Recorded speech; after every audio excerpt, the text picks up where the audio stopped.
Alright, so what is going on, everybody? Welcome back to another Minecraft Bedrock Edition.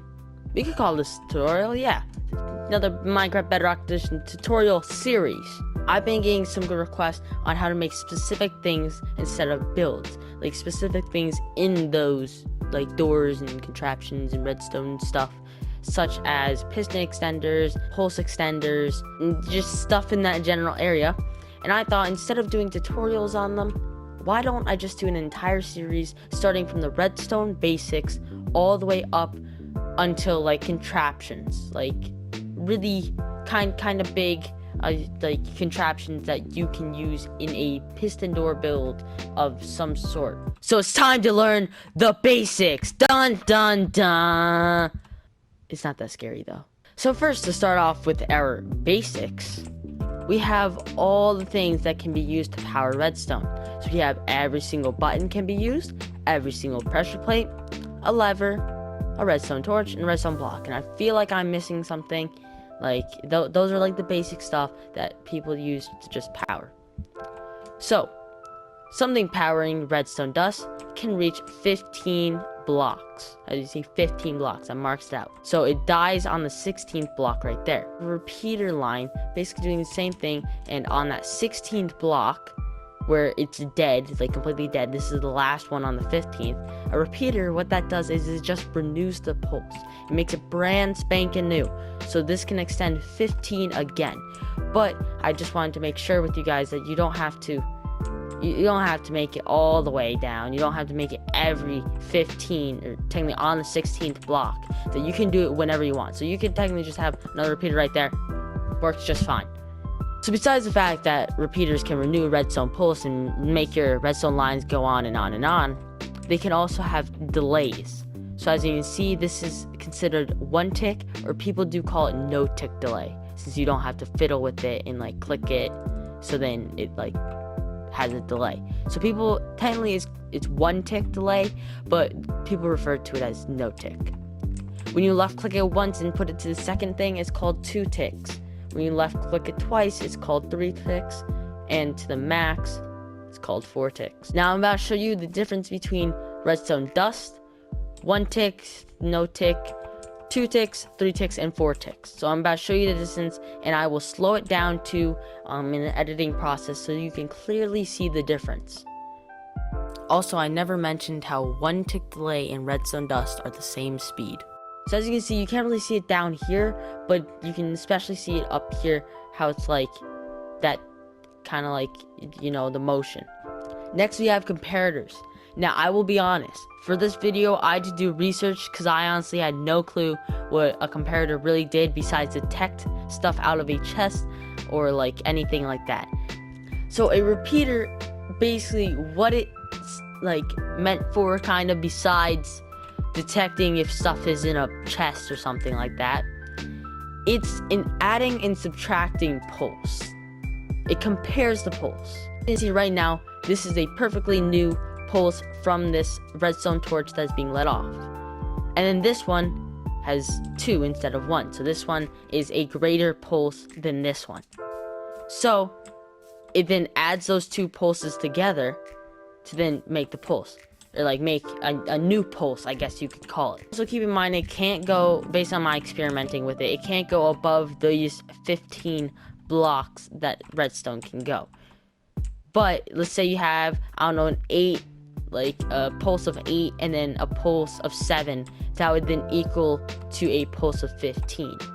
Now over here, for the addition to work, the pulse going into the back of it, the rear, has to be like a greater pulse or equal to the pulse on the side. If the pulse is greater on the side, like shorter distance, it won't work. Like it just won't go through. The greater pulse has to be on the rear end, like over here.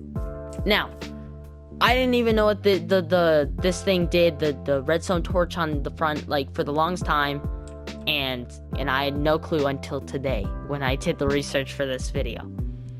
So as I was saying, it's like the adding subtraction. So when this thing is down, this little nub of a torch in front is down, it's in adding mode.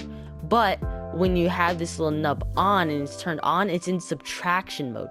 So as you see, we have a renewed 15 pulse, or like a renewed 15th length. This is one less, so it's 14. So that means 15 minus 14 is 1. And as you can see, it only lists off 1. So let me, like, I don't know, just extend that out another one, like so. You'll see how now it's 2.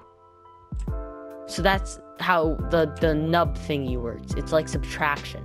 Now, what most people know about the comparators is how they can detect stuff in a barrel, chest, or stuff like that. And as you see, it can lit off a pulse. And the more items in a hopper, chest, barrel, whatever it may be, the longer the pulse would be. You can also do it for a cauldron. So this cauldron's max is able to go 3 redstone like pulse length. If it was less, it would be able to go less. And now this is what I completely forgot about. I used to know about like this and fiddle with this back in the PS4 legacy days. But what happens is this is how you make like the combo locks in Minecraft, is item frames lit off a pulse. So as you can see, this is 1 pulse for the default. But as you can see, as you keep turning it,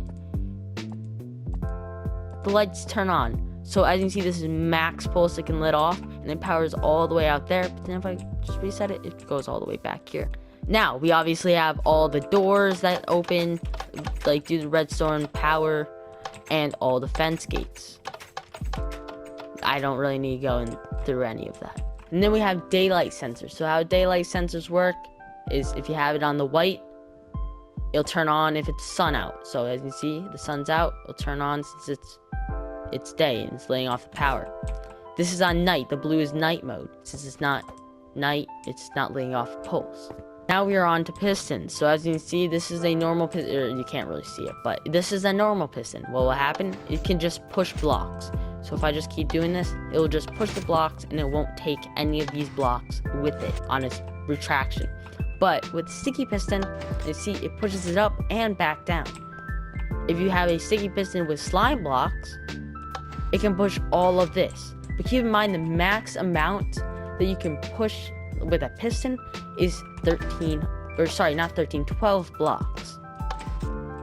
So if I add one more to make it 13, it can't do anything. The max it can do is 13. Sorry, I keep saying 13. The max it can do is 12. I'm so sorry, 12. We have droppers and we have dispensers. Droppers drop items.